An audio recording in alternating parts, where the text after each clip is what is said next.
Alexander-Arnold, Wijnaldum, have they recovered? Are they available to play this weekend? What state are they in? Pretty much all of them. Trent trained yesterday, completely normal.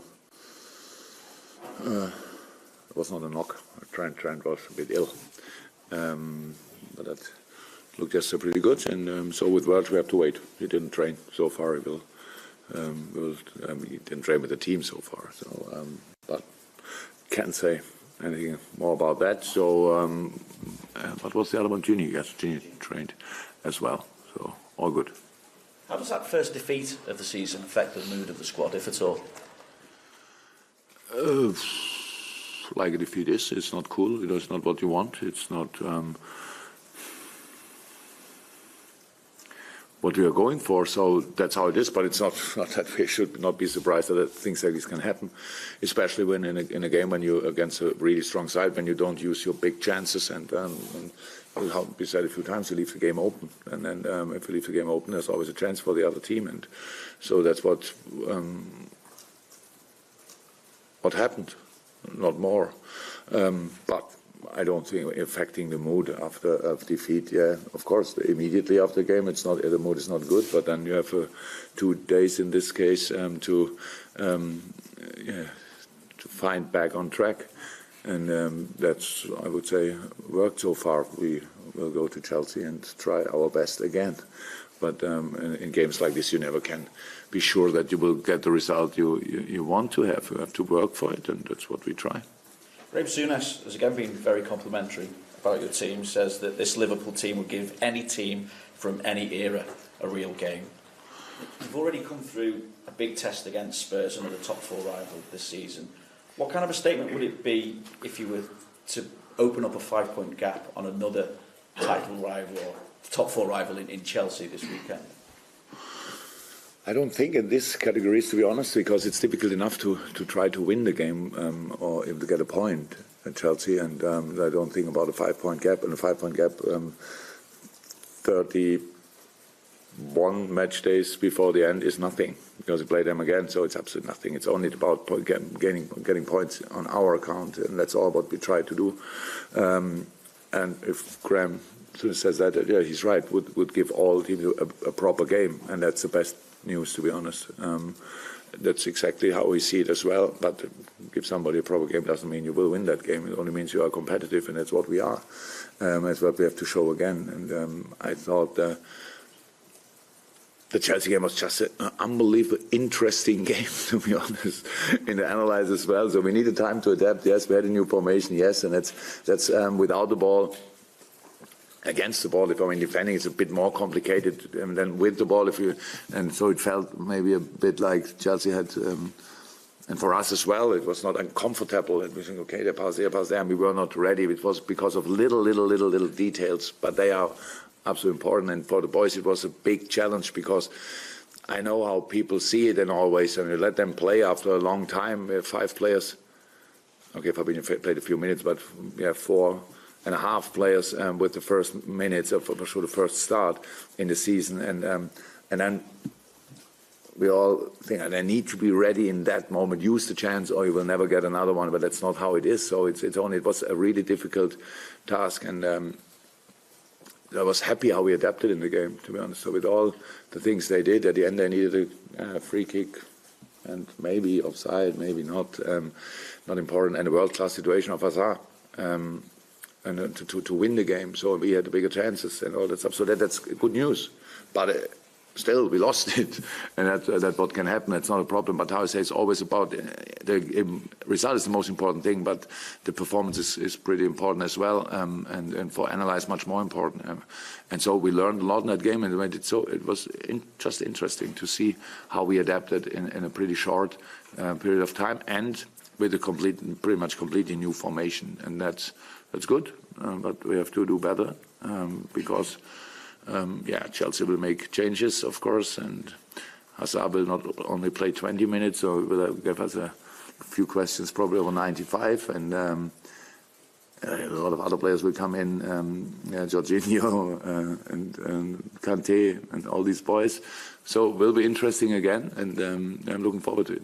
You've got a few to come back yourself. Yeah. I know. Just as far as Virgil is concerned, obviously with it being such a colossus in your defence as well, what sort of an impact might that have? Or has that had, even on training maybe? Oh, Virgil is a world-class player, there's no doubt about that. And if you miss a world-class player, it's not cool. But Dejan Lovren made his first game after the World Cup, I would say around about 10 weeks.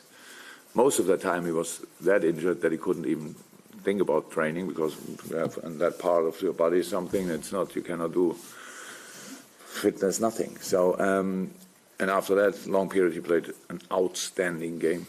Joel Matip, long been injured, now 2 games in a row, played fantastic, and both fullbacks didn't play in that season so far. So that's we all get judged constantly, but it's for the boys it's much more important what I think about their performance than what you think about their performance. And I can imagine that people say, oh, thank God all the others come back again and stuff like that. But these boys did a really good job. So if Virgil is fit and can play, then he will play. So why should I make? But if not, then obviously we have options, and that's really good. That's really good. And for that, yes, his impact is always obvious, but we could play football and before Virgil van Dijk, and we can play without Virgil, thank God. But I prefer as well that he is fit and available, and I can make decisions if he needs a rest or not in one or the other game. But now for the last game he was not available, and now we'll see what will be tomorrow. I know you've touched upon it, but with that in mind maybe as well, what have you learned about your depth in your squad following this week as well? Depth in, by the way, we spoke a lot about our depth in the squad, I think, and then you watch it, and nobody spoke about Chelsea, and looked, and they made 8 changes as well, and I think Zappacosta was not involved, and a few others. So they have obviously, you need that. You need that. You cannot go in a season with 12, 13, 14 top-class players. You need 20 of them. That's how it is. And but then still, it's better to make 2 changes than 6 or 7. When we talk about rhythm and playing together and all that stuff, working together, that's of course. But I'm completely happy with the depth of the squad when all are fit. That's how it is, because it doesn't happen a lot that you have all available. But when they are all available, then the depth in the squad is really good, and I'm happy.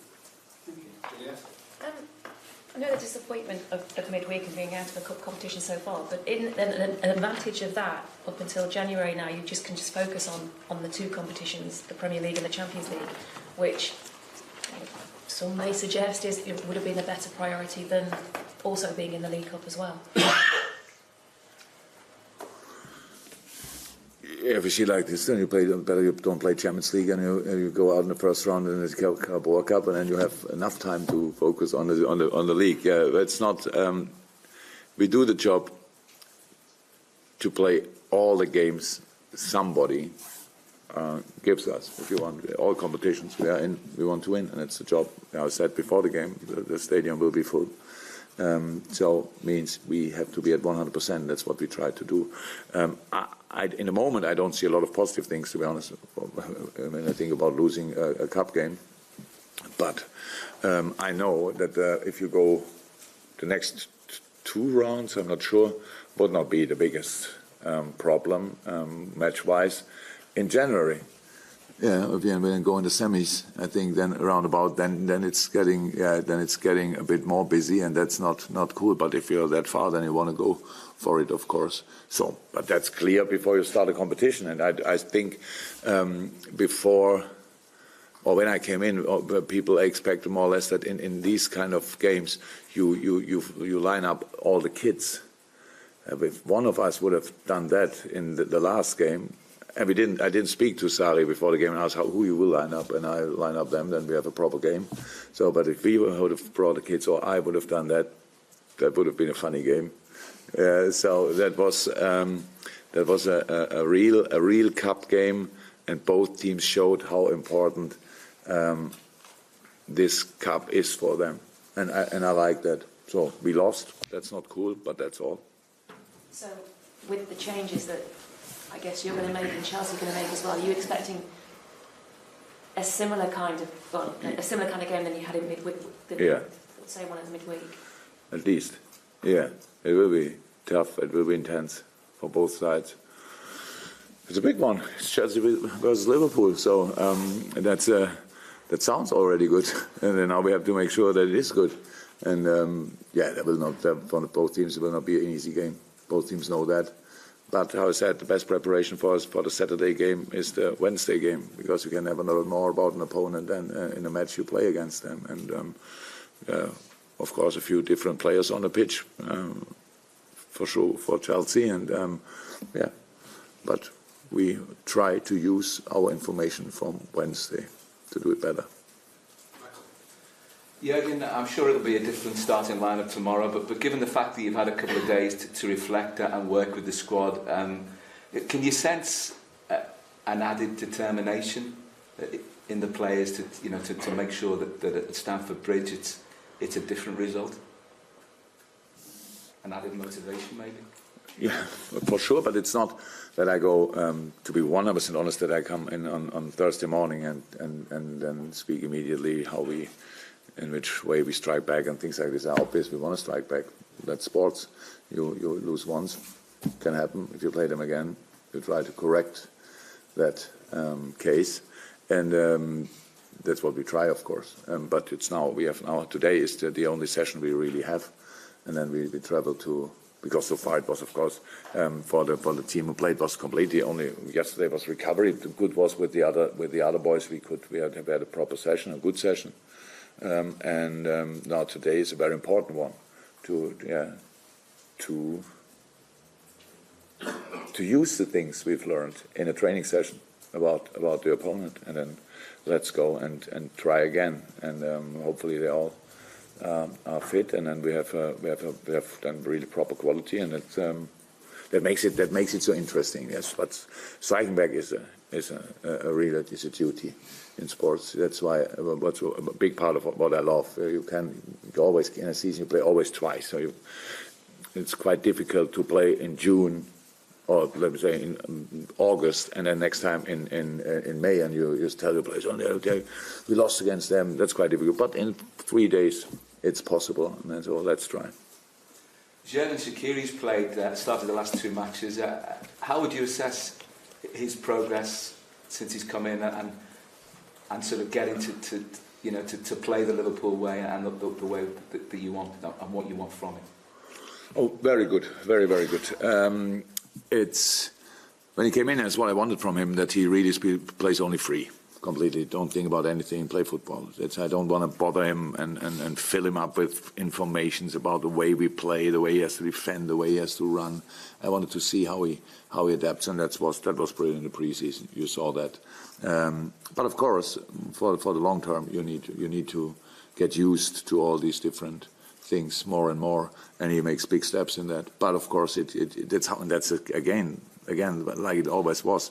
When you use these informations, then you lose a little bit from the natural skills for a few days, weeks, whatever, because you think now a little bit more on the pitch, as you should actually, because it's football, how I said a few times, should be more instinct than really thinking too much. So you have to do it that often that you don't have to think about it anymore. And that's where he is in a moment. But I'm completely happy. It's a fantastic impact and a really good player and good boy.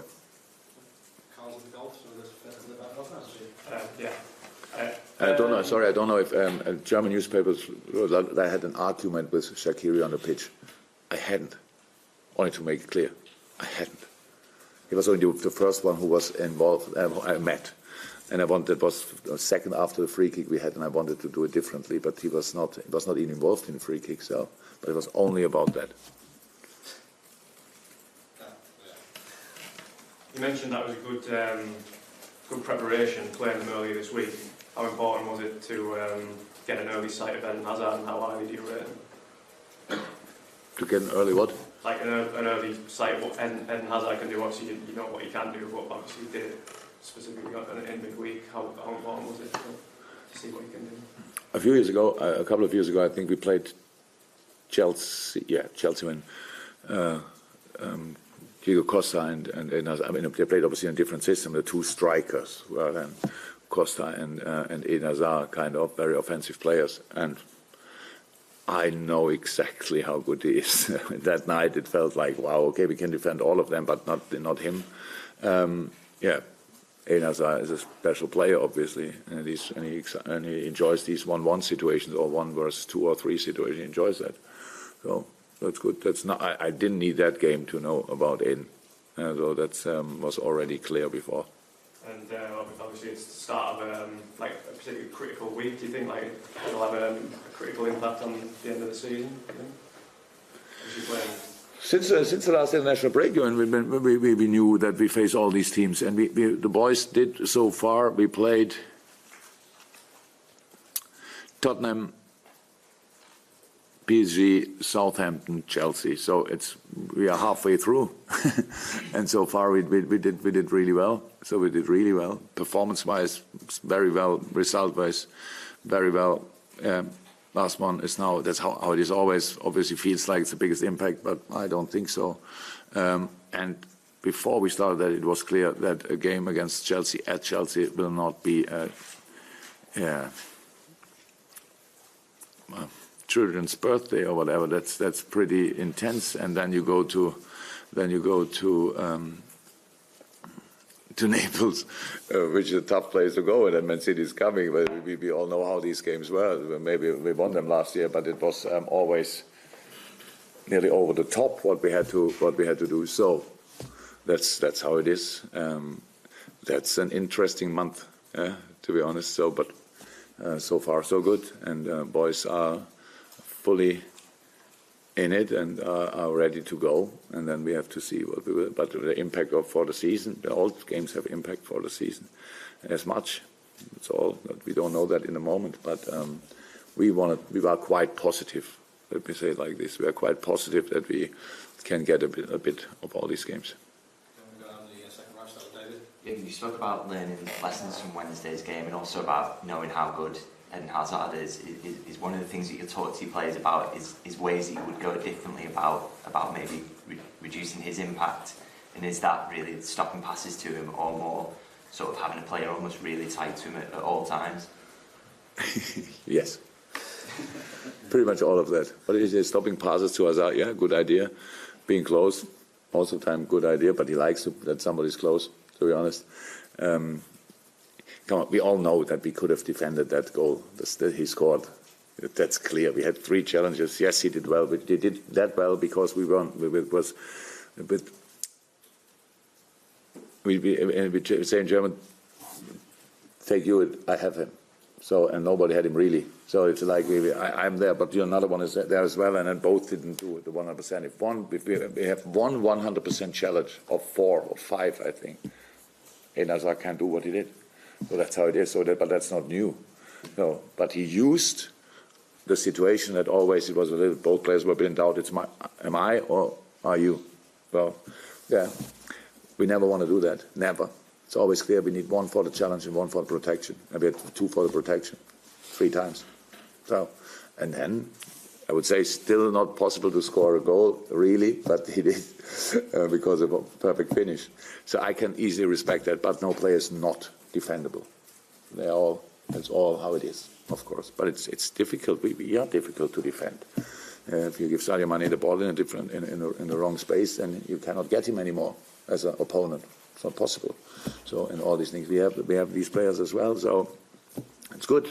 But yes, we have to make sure that we close the right spaces.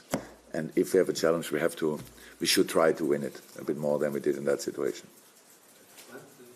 It's obviously a lot of talk about Hazard, but how important is Jurgen in what Chelsea do under Sarri? Very. That's good, eh? Another, how do we defend Jorginho? Huh? So, and then we have these 2, and then Willian is there, of course, and Morata or Giroud. And then Kovacic is running with the ball like a Formula 1 car, and Kante. Oh, don't forget him. Oh, come on, you cannot. That's yeah. They are pretty important, all of them. That's how football is. That's why I love that game so much, because they're all important. Isn't that nice? So, and they, in the best way, they are all important. Our boys are all important. So let's be important. Let's try to be very decisive. Let's try to be at 100%, and let's play football. Because when we played football, we caused them a lot of problems as well. We should not forget that we had the bigger chances in that game. I don't like talking about chances when I don't use them, but they were there. So they were obviously big, our chances. Sadio was big. I forgot after the game the two biggest chances, to be honest. When I spoke about the game, I forgot Sadio and Daniel. How can you forget these chances? And that's, if we score there, then we talk about exactly the same strength of the Chelsea team, but we would have won the last game. So let's try everything to win that game.